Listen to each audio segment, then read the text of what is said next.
আসসালামু আলাইকুম। তো সবাই কেমন আছেন? তো কিছুদিন যাবৎ সবাই বলতাছে ভাই আপনি যেই জায়গায় ছবিটা তোলেন ছবিগুলো অনেক সুন্দর হয়, আপনি যদি লোকেশনটা দিতেন আমরা কিছু ছবি তুলতাম। তো আমি অনেকজনে বলছি কিন্তু অনেকজনে চিনতে পারতেছে না, তো এই জন্য আজকে ভিডিওতে এসে বললাম।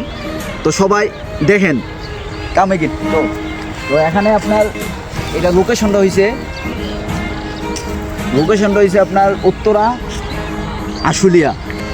আশুলিয়ার হাতে ডান পাশে দিয়াবাড়ি প্রাঙ্গনে এই জায়গাটার নাম হয়েছে কি বাগানবাড়ি। আপনারা আসবেন, আসলে আপনি ভিউগুলো দেখতে পারবেন। আর যে এখানে ভিউগুলো দেখলে আপনি বুঝতে পারবেন কি যে সুন্দর। আর হচ্ছে কি আপনারা আসবেন, আসার পর তো এই পর্যটকগুলো দেখতে পারবেন, ঠিক আছে? মানে এত একটা যে ঢাকার ভিতরে এত সুন্দর মানে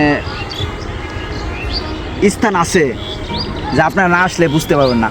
অসংখ্য মানুষ এখানে আসে ছবি তুলে, এই জন্য আমরা মাঝে মধ্যে ফ্রি থাকলে আসি, আইসে কিছু ছবি টবি তুলি। এই জন্য সবাই বলে ভাই আপনি কোথায় আছেন, গাছগুলো অসাধারণ সুন্দর লাগে। আচ্ছা ভাই, ওকে, ভালো থাকেন, আসসালামু আলাইকুম।